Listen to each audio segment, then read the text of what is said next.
आधी हकीकत आधा फसाना।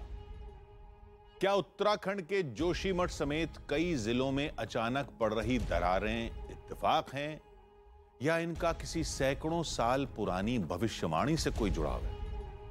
ये बात भले ही आपको चौंका रही होगी, लेकिन बद्रीनाथ धाम को लेकर की गई एक भविष्यवाणी ने हर किसी का ध्यान जोशीमठ वाली खबर पर लाकर टिका दिया है।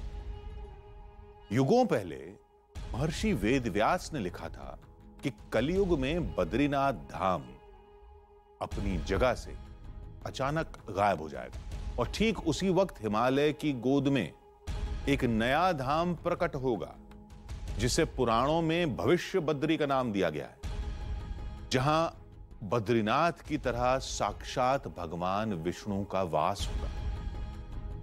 आप जानकर हैरान रह जाएंगे कि ऋषि वेदव्यास ने जिस जगह पर भविष्य बद्री की भविष्यवाणी की थी, ठीक उसी जगह पर वाकई एक धाम प्रकट हो रहा है।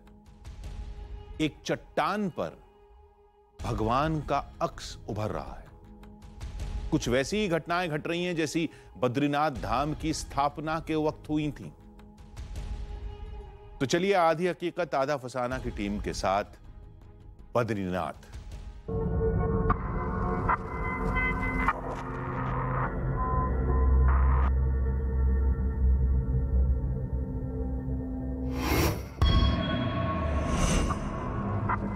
जब बद्रीनाथ का रास्ता बंद हो जाएगा, जब कलयुग खत्म हो जाएगा, जब ये दोनों पहाड़ आपस में मिल जाएंगे, बद्रीनाथ का रास्ता हमेशा के लिए बंद हो जाएगा और तब भविष्य बद्री का रास्ता खुलेगा। ये चमत्कार तो होता ही है। अगर आदमी आप आए, कई बार यहाँ पर प्रकाश दिखाई देता है, एकदम रात के टाइम एकदम प्रकाश और ढोल नगाड़े बजते हैं। जिस बारे में हम सुनते आ रहे थे उसका एक पुख्ता सबूत हमको मिला है, यानी भविष्य बद्री है, और अगर है तो आपके सामने होगा। क्या कोई धाम अपने आप गायब हो सकता है? क्या भगवान एक धाम को छोड़कर किसी दूसरे स्थान पर प्रकट हो सकते हैं? आज के दौर में इस दावे को कौन मानेगा? लेकिन स्कंद पुराण में कहा गया है, नारद संहिता में लिखा गया है कि ऐसा होगा, जरूर होगा, जल्दी ही होगा।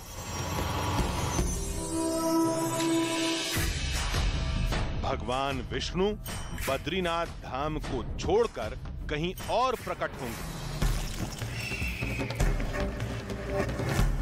बद्रीनाथ धाम गायब हो जाएगा और हिमालय की गोद में कहीं एक नया बद्रीनाथ प्रकट होगा जिसे पुराणों में भविष्य बद्री का नाम दिया गया है। पुराणों में लिखा भी है, कहते भी है कि जब नर नारायण पर्वत बंद हो जाएगा, बद्रीनाथ बंद हो जाएगा, एकदम जाने के रास्ता नहीं रहेगा, यहाँ पर भगवान स्वयं अपना प्रकट रूप न्यौछावर कर देगा। कलाई जिस दिन विग्रह से अलग हो जाएगी तो बद्री विशाल जाते समय जो जय विजय पहाड़ है वो मिल जाएंगे, तो बद्री विशाल जी का रास्ता अगम्य हो जाएगा। फिर यहाँ से भविष्य बद्री में जो विग्रह प्रकट हो रहा है, भगवान बद्री विशाल जी भविष्य बद्री में दर्शन देंगे। जब ये वहाँ बंद हो जाए यार, भविष्य बद्री खुला हो जाएगा। लेकिन वो भविष्य बद्री है कहाँ, किस पर्वत पर है, किस दिशा में है? वहाँ ऊपर जो आपको पहाड़ दिख रहा होगा, बादलों में छुपा हुआ है, यही भविष्य बद्री है। हम निकल पड़े हैं पुराणों की उस अद्भुत भविष्यवाणी को तलाशने, कुछ ऐसी दुर्लभ तस्वीरों को खोजने जो इससे पहले कभी सामने नहीं आई। एक ऐसा धाम जिसकी पहली नींव आदि शंकराचार्य ने रखी थी, जहां भगवान विष्णु की आकृति अपने आप उभर रही है। भविष्य बद्री में पिछले कई सालों से एक गुफा में एक नई मूर्ति प्रकट हो रही है जो अभी भगवान नारायण का स्वरूप में पूरे स्वरूप में आ चुकी है। जब आया था तब इतनी बड़ी मूर्ति थी, ज़्यादा बड़ी नहीं थी, अब तो इतनी बड़ी हो गई। जहां वीराने में भगवान की आरती अपने आप गूंज उठती है, जहां वक्त के साथ हर वो तस्वीर, हर वो सबूत दिखाई दे रहे हैं जिनकी कल्पना स्कंद पुराण में ऋषि वेदव्यास ने की थी। तो आज चलते हैं भविष्य के बद्रीनाथ की खोज में।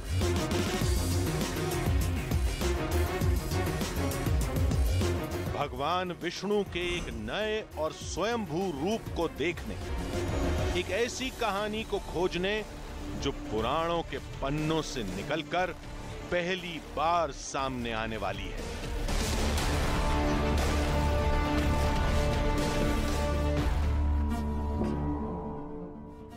भविष्य बद्रीनाथ अब ज्यादा दूर नहीं था, लेकिन दिल अब भी उस भविष्यवाणी पर यकीन करने को तैयार नहीं था। यह ख्याल भी आया कि कहीं यह दावा सिर्फ एक इलाके को मशहूर बनाने के लिए तो नहीं किया गया।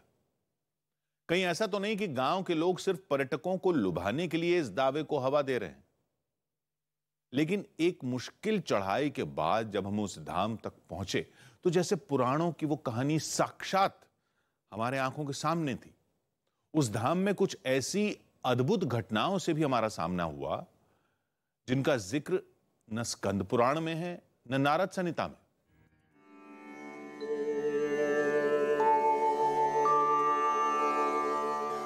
ओम त्र्यंबकं यजामहे सुगंधिं पुष्टिवर्धनम्। देश के 4 धामों में एक बद्रीनाथ धाम। भगवान बद्री नारायण के धाम के तौर पर हम केवल इसी मंदिर को जानते हैं, लेकिन क्या आपको मालूम है कि हिमालय की गोद में एक और बद्रीनाथ धाम है। वक्त के साथ ये बद्रीनाथ धाम एक दिन गायब हो जाएगा। यहां रखी भगवान विष्णु की प्रतिमा उसी दूसरे बद्री धाम में प्रकट होगी, जिसका नाम है भविष्य बद्रीनाथ। तब लोग भगवान बद्री के दर्शन के लिए उसी भविष्य बद्री नारायण धाम जाएंगे। यकीन नहीं होता ना? हमने भी इस दावे को सिरे से खारिज कर दिया था, लेकिन बरसों से धर्म ग्रंथों का अध्ययन कर रहे कुछ धर्माचार्यों के मुताबिक ये दावा नहीं बल्कि एक भविष्यवाणी है जो युगों पहले पुराणों में लिख दी गई थी। स्कंद पुराण और नारद संहिता के मुताबिक एक वक्त धरती पर बड़ी प्राकृतिक आपदा आएगी। उस आपदा से बड़ा प्राकृतिक बदलाव होगा, जिसकी वजह से नर और नारायण पहाड़ आपस में जुड़ जाएंगे। फिर बद्रीनाथ धाम जाने का रास्ता हमेशा के लिए बंद हो जाएगा। तब भगवान बद्रीनाथ के दर्शन भविष्य बद्रीनाथ नाम की एक जगह पर होंगे, जहां पर भगवान बद्री की मूर्ति अपने आप प्रकट होगी।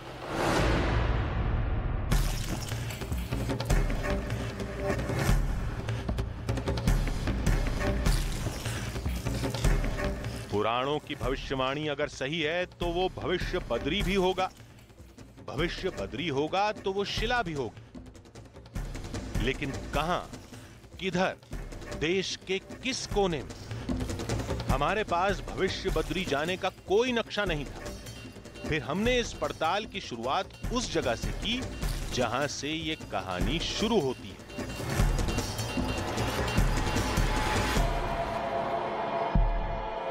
आपने अगर जीवन में 4 धाम यात्रा की होगी तो आप पहचान गए होंगे कि मैं इस वक्त कहां पर मौजूद हूं। जी हाँ, मैं इस वक्त मौजूद हूं बद्रीनाथ धाम पर। नमस्कार, मेरा नाम सुहेल है और जब भी हम 4 धाम यात्रा की बात करते हैं, यानी जगन्नाथपुरी, रामेश्वरम, द्वारका और बद्रीनाथ धाम, तो यात्रा का अमूमन आखिरी पड़ाव यही बद्रीनाथ धाम होता है।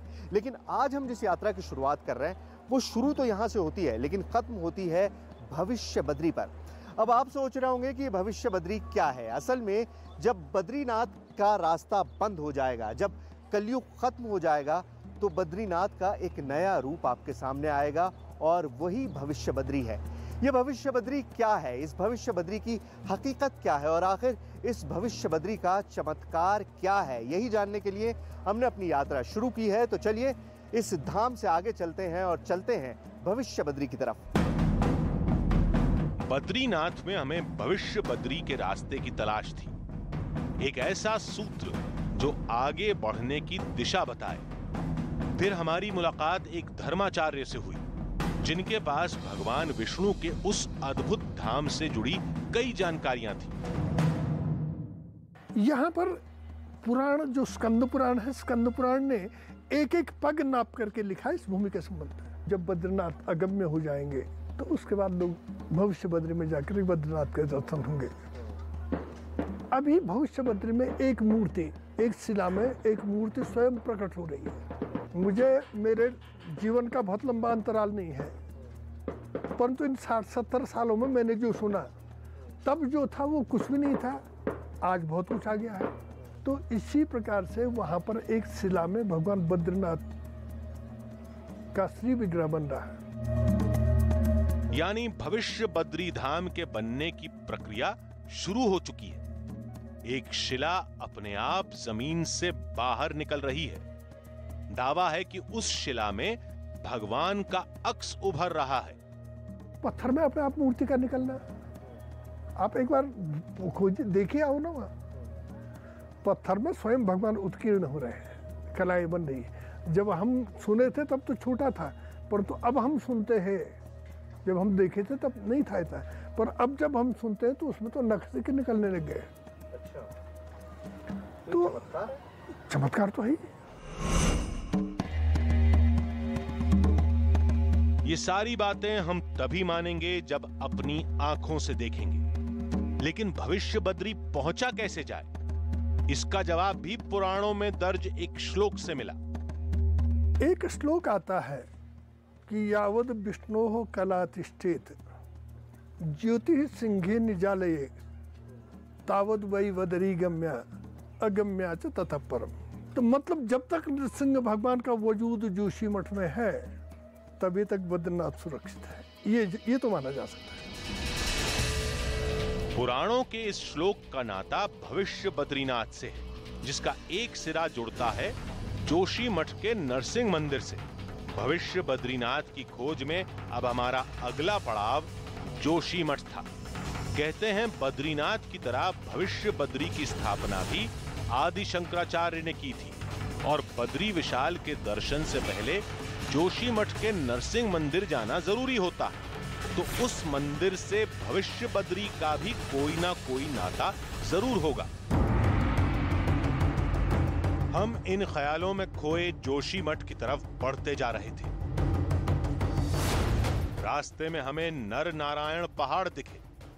इन दोनों पहाड़ों का जिक्र स्कंद पुराण में भी है, जो भविष्य बद्री की कहानी में सबसे अहम किरदार है। ये रास्ता आप मेरे पीछे देख रहे हैं, दो पहाड़ों के बिल्कुल बीच में से काट के ये रास्ता बना हुआ है, और इसे गेटवे टू बद्रीनाथ भी कहा जाता है। ये रास्ता आज से नहीं है, ये रास्ता बहुत पुराने ज़माने से है। पुराणों तक में जिक्र है कि एक वक्त ऐसा आया था जब राक्षसों ने धरती पर हमला कर दिया था, और बद्रीनाथ की रक्षा के लिए नर और नारायण नाम के दो देवताओं ने रास्ते को बंद कर दिया था। ये पहाड़ हैं, एक नर और एक नारायण। आज हम इन्हें जय विजय के नाम से भी जानते हैं, और लोकल लोग पटमिला के नाम से इनको पुकारते हैं। लेकिन बड़ी बात यह है कि जब भी कोई प्राकृतिक आपदा आती है, कोई अर्थक्वेक आता है, कोई बड़ा जलजला आता है, तो ज़मीन खिसक जाती है। और मान्यता यही है कि एक वक्त ऐसा आएगा जब ये दोनों पहाड़ आपस में मिल जाएंगे, बद्रीनाथ का रास्ता हमेशा के लिए बंद हो जाएगा, और तब भविष्य बद्री का रास्ता खुलेगा। यहां से हम तेजी से जोशीमठ के नरसिंह मंदिर के लिए बढ़े, जहां भविष्य बद्री से जुड़े सबसे अहम सुराग मिलने की उम्मीद थी। जोशीमठ पहुंचकर हम उसी सुराग की तलाश में जुट गए। फिर जो मालूम चला उसने हमें हैरत में डाल दिया। तो आखिरकार हम सिंह देवता के उस मंदिर तक पहुंच चुके हैं, जिसके बारे में बद्रीनाथ में हमें बहुत सारी कहानियां सुनने को मिली। क्या वाकई कोई भविष्य बद्री है? क्या वाकई कोई ऐसी जगह है जो बद्रीनाथ के खत्म होने के बाद, यानी जब बद्रीनाथ का रास्ता बंद हो जाएगा, तो एक बद्रीनाथ और हमारे सामने प्रकट होगा। लोगों ने बहुत सारी बातें बताई और उन सारी बातों का सीधा ताल्लुक जोशीमठ के इसी मंदिर से है, क्योंकि यहीं पर नरसिंह देवता की वो मूर्ति है जिसकी भुजा, जिसका हाथ लगातार पतला होता जा रहा है। और कहा यह जा रहा है कि जैसे ही ये हाथ टूट जाएगा, अपनी जगह से हट जाएगा, वैसे ही कलयुग की समाप्ति हो जाएगी और उसके बाद वो रास्ता बंद हो जाएगा जो बद्रीनाथ तक जाता है। क्या है इस मूर्ति की हकीकत और क्या वाकई कोई ऐसी मूर्ति है जिसका हाथ लगातार छोटा होता जा रहा है, और क्या है भविष्य बद्री की हकीकत, यही जानने के लिए हम यहां पर आए हैं।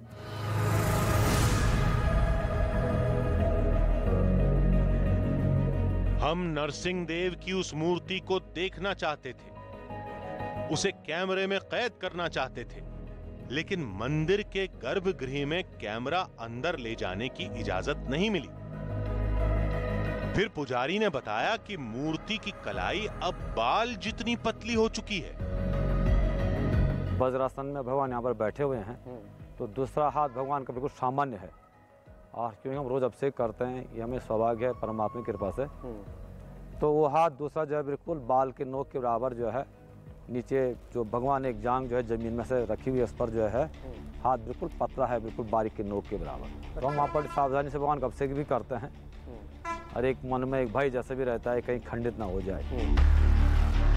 अब कोई इसे माने या न माने, लेकिन जोशीमठ के लोग नरसिंह देव की इस कहानी में बहुत यकीन रखते हैं। उत्तराखंड में आई हर आपदा को पुराणों की उस भविष्यवाणी से ही जोड़कर देखा जाता है। और ऐसा लग रहा है कि जिस प्रकार के प्रकृति अपना देख रही है, केदारनाथ आपदा से लेकर के इस प्रकार की रोज आपदा, मई में हमने कभी ऐसा देखा नहीं था। इस प्रकार की आपदा कभी कभी संदेह होता है कि क्या भविष्य बद्री का मार्ग अब खुलने ही वाला है। यानी हमारा अंदाजा सही निकला। पुराणों में गुम उस भविष्य बद्रीनाथ का रास्ता इसी जोशीमठ से निकलता है, लेकिन किधर, किस दिशा में? जोशीमठ के बारे में आपको मैं बताऊं, जोशीमठ एक तरह से हिमालय का दिल है और सारे रास्ते यहीं से निकलते हैं गढ़वाल से। हमको जाना है तपोवन। तपोवन यहाँ से 15 किलोमीटर दूर है और तपोवन पहुंचकर हमें अपनी अगली मंजिल का पता चलेगा, भविष्य बद्री का रास्ता पता चलेगा। वो रास्ता जो पैदल है, मुश्किल है, लेकिन भविष्य बद्री तक हमको लेकर जाएगा। इस सफर में हमारा अगला पड़ाव था तपोवन, लेकिन सवाल यह था कि क्या इस तरह से हम भविष्य बद्रीनाथ पहुंच पाएंगे? अगर पहुंच गए तो क्या वहां वो स्वयंभू शिला मिलेगी? उसमें से उभर रहा भगवान विष्णु का अक्ष दिखेगा? लेकिन तपोवन से पहाड़ पहेली बन गए। रास्ता समझ में नहीं आ रहा था। आखिर बढ़ें तो किधर बढ़ें? हम इस उलझन में फंसे ही थे कि एक अनजान मददगार की आवाज ने हमें चौंका दिया। तो भविष्य बद्री कोई कल्पना नहीं है, ऐसा नहीं है कि सिर्फ लोगों के दिमाग की उपज है। कई पुराणों में इसका जिक्र मिलता है। परेशानी सिर्फ ये है कि रास्ता नहीं था। क्या जी? भगत जी, भविष्य बद्री जा रहे हो? हाँ पंडित जी। भविष्य बद्री जा रहे हो? जी। आओ मैं बताता हूँ भविष्य बद्री के। आपको पता है भविष्य बद्री के बारे में? हम तो यही रहते हैं। अच्छा। 12 महीना। अच्छा। इस पुजारी के मुताबिक तपोवन से 12 किलोमीटर दूर रिंगी गांव से भविष्य बद्री की मुश्किल चढ़ाई शुरू होती है। लेकिन हमें ये जानकर हैरत हुई कि बद्रीनाथ धाम की तरह भविष्य बद्री में भी एक गर्म पानी का प्राकृतिक कुंड है। यहाँ पे जब आया था तब इतनी बड़ी मूर्ति थी, ज्यादा बड़ी नहीं थी। अब तो इतनी बड़ी हो गई है। अच्छा, तो ये तो चमत्कार है। हाँ, चमत्कार है ये। तो जैसा बद्रीनाथ में कुंड है वैसा ही कुंड यहाँ भी है। हाँ, वैसे कुंड है। गर्म पानी का। तो क्या करें, पहले यहाँ जाएं? हाँ, यहाँ भी है और ये गर्म कुंड और आगे है, यहाँ से 2 किलोमीटर आगे। अच्छा। तो वहाँ जो है पीली मिट्टी निकलती है। अच्छा। वाकई भविष्य बद्री से करीब 10 किलोमीटर पहले ठीक वैसा ही गर्म पानी का कुंड मिला,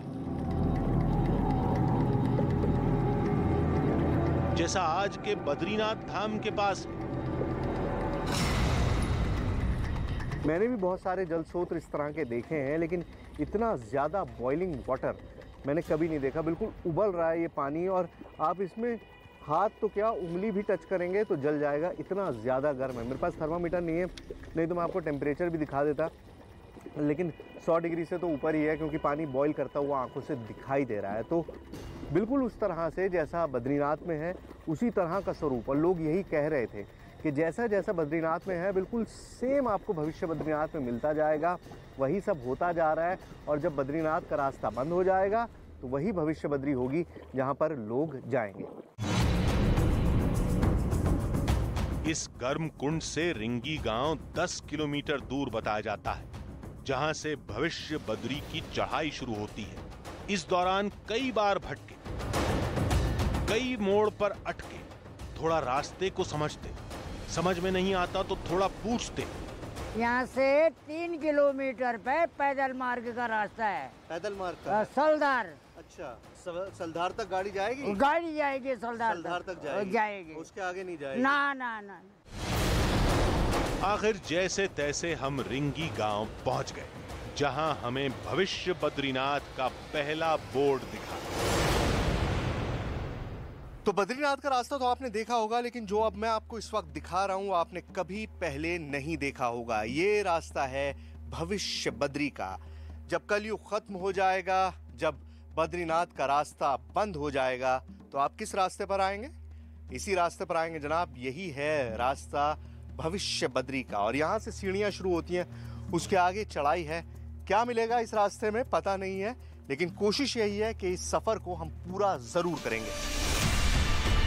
हम अपनी मंजिल से महज 7 किलोमीटर दूर थे,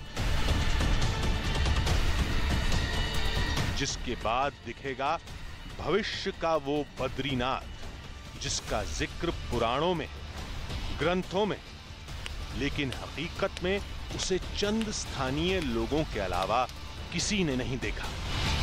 कैसा होगा भविष्य का वो बद्रीनाथ, और कैसा होगा उसका चमत्कार? क्या वाकई वहां हमें कोई स्वयंभू शिला मिलेगी? क्या उस शिला में भगवान विष्णु का अक्स दिखेगा? अगर ये सब मिल भी गया तो क्या पुराणों की भविष्यवाणी बिल्कुल सटीक है?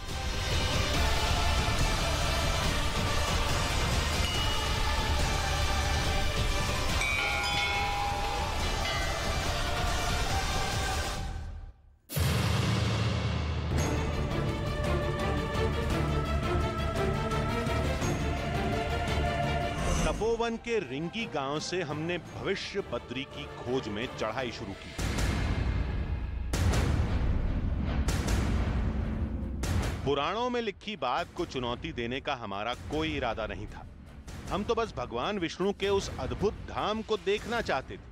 वो वाकई है कि नहीं? अगर है तो किस रूप में है?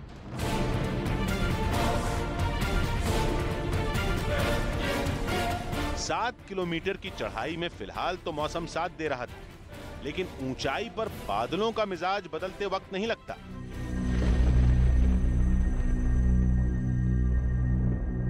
करीब 1.5 घंटे की चढ़ाई के बाद हम सलधार पहुंचे। पूरा गांव खाली पड़ा था। तो 1.5 घंटे की करीबन चढ़ाई हमारी पूरी हो चुकी है। बहुत धीमे धीमे चढ़ाई करनी पड़ रही है क्योंकि बहुत खड़ी चढ़ाई है, और सलधार गांव पहुंच चुके हैं। ये पहला गांव है बद्री धाम से पहले, जो भविष्य बद्री है उससे पहले एक गांव ये पड़ेगा।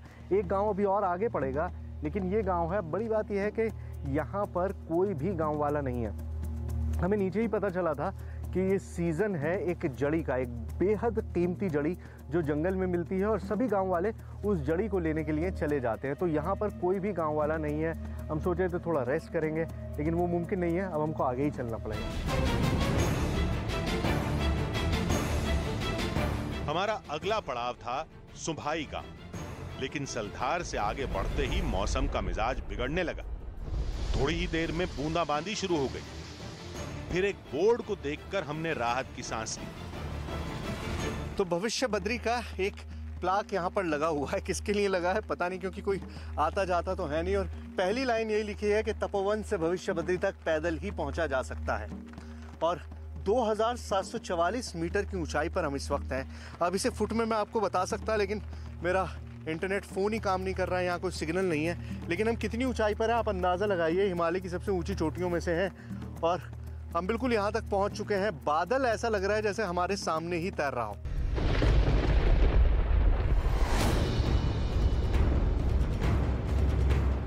बारिश तेज होने पर हमें एक घर में आसरा लेना पड़ा।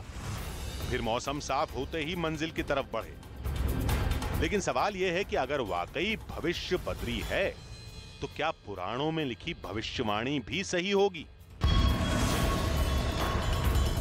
क्या एक दिन ऐसा भी आएगा जब बद्रीनाथ धाम के रास्ते बंद हो जाएंगे? तब लोग बद्री विशाल के दर्शन के लिए इन्हीं रास्तों से गुजरेंगे।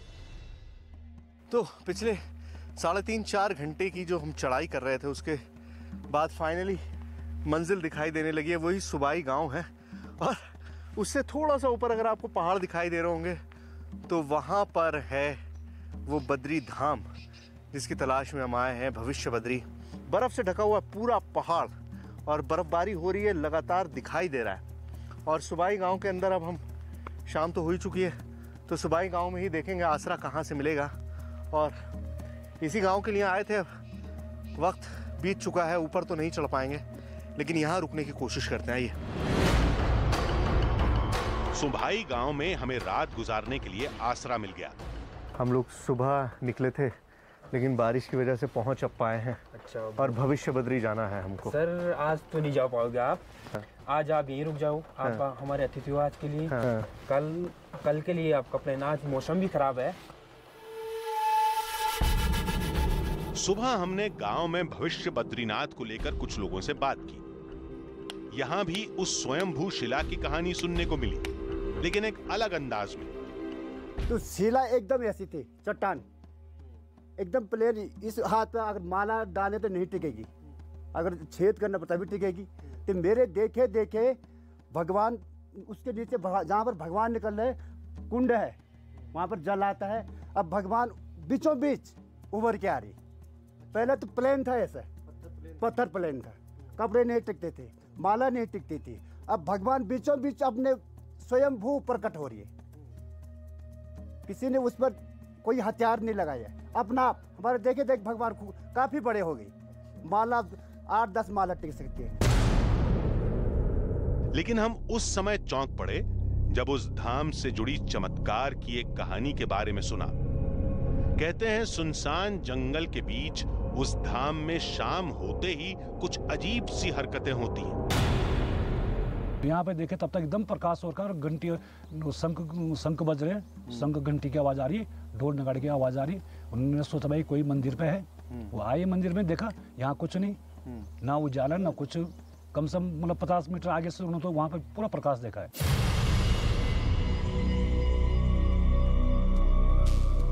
भविष्य बद्रीनाथ में अनजान शक्ति का दावा हमारे सामने पहली बार हुआ था।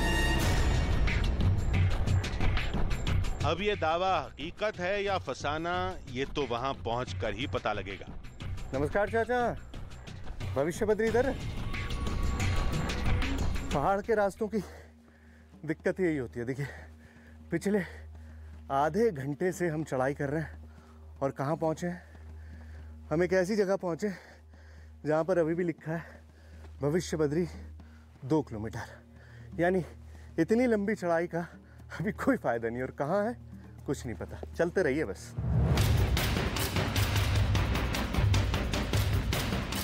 सुबाई गांव से ऊपर पहुंचते ही बर्फ से लदी हिमालय की चोटियां साफ दिखाई दे रही थीं।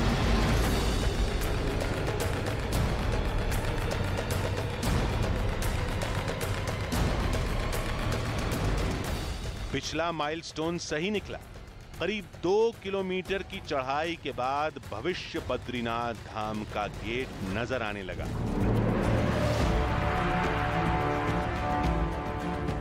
जिस धाम को अभी तक केवल पुराणों में पढ़ा गया था, कहानियों में सुना गया था, वो भविष्य बद्रीनाथ अब हमारी आंखों के सामने था। हालांकि इसकी भव्यता आज के बद्री विशाल की तरह नहीं थी, लेकिन पुराणों के पन्नों में गुम एक धाम को खोजने में हम सफल हो चुके थे। तो आखिरकार हम अपनी मंजिल तक पहुंच चुके हैं, वो भविष्य बद्री मंदिर जिसके बारे में बहुत सारी कहानियां हैं, बहुत सारे राज हैं। क्या वाकई एक ऐसा मंदिर मौजूद है जो बद्रीनाथ का रास्ता बंद होने के बाद अपने आप प्रकट हो जाएगा? क्या वाकई एक ऐसी शिला मौजूद है जो अपने आप धरती से बाहर आ रही है? क्या वाकई कुछ ऐसे चमत्कार भी हैं जिनको देखकर सुनकर भी बिलीव नहीं किया जा सकता? क्या इस मंदिर की घंटियां अपने आप बजने लगती हैं? क्या यहाँ पर शंख की आवाज अपने आप आने लगती है? खैर, इन सारे सवालों के जवाब मौजूद है इस भविष्य बद्री मंदिर में। आइए। धाम के अंदर एक बड़ी प्राकृतिक शिला थी जिसके नीचे एक छोटा जलकुंड था।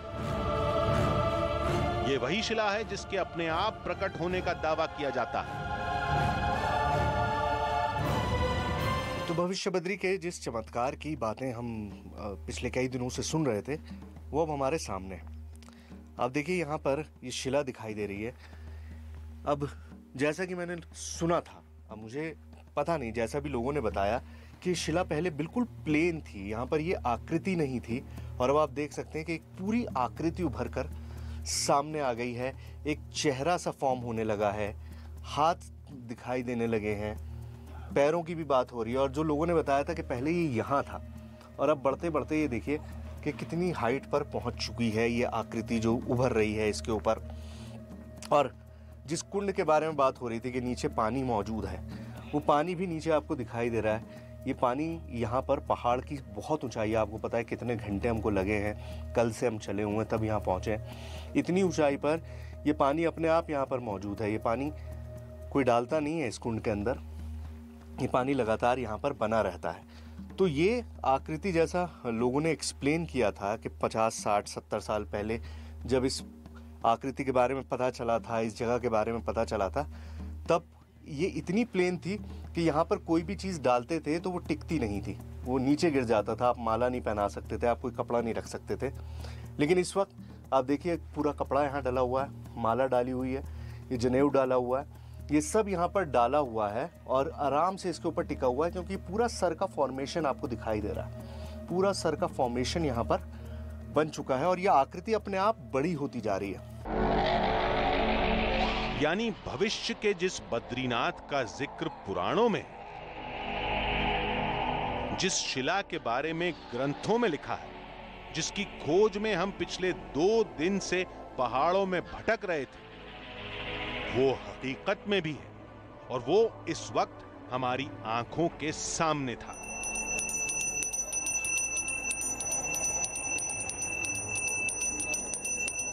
लेकिन हमारी खोज अभी पूरी नहीं हुई थी। अभी इस धाम में दैवीय शक्ति की पड़ताल करनी थी, जिसका दावा गांव वालों ने किया था और पुजारी ने भी उसे दोहराया। भगवान के मंदिर में कुछ दिखाई देता है, कभी कोई आवाज जैसी आती है यहाँ से, तो वो सुनाई देती है। क्या आवाज सुनाई देती है? जैसे यहाँ पे जैसे ये घंटी वगैरह बजती है, भगवान में शंख की जैसी आवाज, घंटी जैसी अपने आप जैसी ऐसे आवाज जैसी आती है यहाँ पे, जैसे जैसे कोई पंडित जी पूजा कर रहे हैं। अच्छा, यहाँ तो कोई होता नहीं है पूरे वक्त? होता तो नहीं है साहब यहाँ पे कोई। हाँ। जी, लेकिन शंख बजने लगता है, हाँ, घंटियां बजने लगती के टाइम पे ऐसा होता है, संध्याकालीन टाइम पे यहाँ पे ऐसा पूजा पाठ की जैसी आवाज आने लगती है। पुजारी की बातों ने हमें उलझा दिया था। क्या इस धाम में किसी अनजान शक्ति का वास है जो हर शाम अपनी मौजूदगी का एहसास कराती है? इस पहेली को सुलझाने के लिए अब शाम होने का इंतजार था।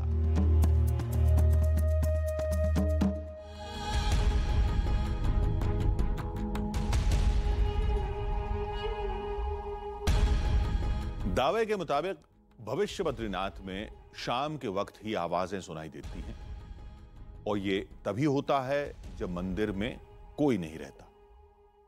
धाम से गुजरने वाले चरवाहों के मुताबिक घंटी और आरती की आवाज उन्होंने भी कई बार सुनी है, लेकिन जब वो मंदिर के अंदर जाते हैं तो कुछ नजर नहीं आता। मतलब यह कि हमें भी इस पड़ताल को मंदिर से दूर रहकर ही अंजाम देना था। शाम ढलते ही भविष्य बद्री में हमने अपनी पड़ताल का काम शुरू कर दिया। तो अब शाम हो चुकी है। देखिए, पंडित जी भी जा चुके हैं। हम यहाँ पर सिर्फ 2 लोग बचे हुए हैं, एक हमारा सहयोगी है, 3 लोग टोटल। तो हम अब देखना चाहते हैं कि आखिर घंटियां बजेंगी या नहीं बजेंगी, शंख की आवाज आएगी या नहीं आएगी, और अगर ऐसा होता है तो वो क्यों हो रहा है, कैसे हो रहा है, ये भी पता लगाना है।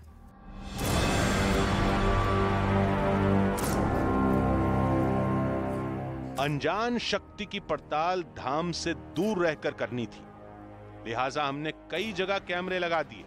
पहला गोप्रो कैमरा हमने गर्भगृह के ठीक सामने लगाया, दूसरा मंदिर के मेन गेट के सामने। धाम में अगर कोई आता है तो इस कैमरे में जरूर कैद हो जाएगा। मंदिर में 2 जगह मैंने कैमरास लगाए हैं, एक बाहर लगाया है गेट को जो देख रहा है, और एक अंदर लगाया है जो गर्भगृह को देख रहा है। और अब हम यहाँ से थोड़ी दूर जाकर बैठेंगे।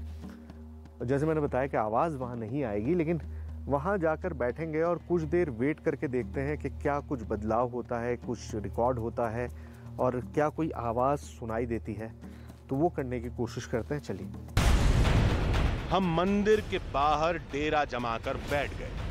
मंदिर के अंदर दोनों कैमरे लगातार रिकॉर्डिंग कर रहे थे। इस तरह चमत्कार का इंतजार करते करते करीब 2 घंटे का वक्त बीत गया, लेकिन हमें किसी तरह की आवाज सुनाई नहीं दी। इस जंगल में बैठे हुए मुझे करीबन 2 घंटे बीत चुके हैं, और मैं आपको बता नहीं सकता कि ठंड के मारे मेरा बुरा हाल है, और बादल जो है वो गहराता जा रहा है। डर यह है कि अगर कल की तरह बारिश हो गई तो फिर यहाँ से निकलना इम्पॉसिबल हो जाएगा, और यहाँ रुकने का कोई इंतज़ाम, कोई जगह नहीं है।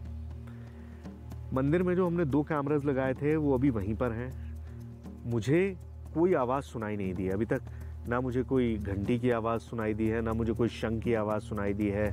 और जैसा पुजारी ने बताया था और लोगों ने बताया था कि जैसे जैसे शाम का वक्त आता है, सूरज डूबने से पहले वो आवाज़ सुनाई देती है। ऐसा लगता है कि कोई पूजा करने आया है सूरज डूबने से पहले। अब सूरज डूबने ही वाला है, चंद मिनट ही बाकी हैं, अंधेरा हो चुका है, चारों तरफ झुरमुटा है बिल्कुल। और ऐसे में अब इस जंगल में रुकना बहुत ख़तरनाक है। तो एक बार देखते हैं उन कैमरा की जो फुटेज है उसे रिव्यू करके देखते हैं कि क्या उसमें कुछ नज़र आया, क्योंकि हमें सुनाई कुछ नहीं दिया। वैसे भी डिस्टेंस इतना ज़्यादा है और पानी की आवाज़ है, हवा की आवाज़ है, तो मुझे लगता नहीं, लेकिन देखते हैं एक बार। चलिए। हमने दोनों कैमरों की रिकॉर्डिंग खंगाली, लेकिन किसी में कुछ नहीं मिला।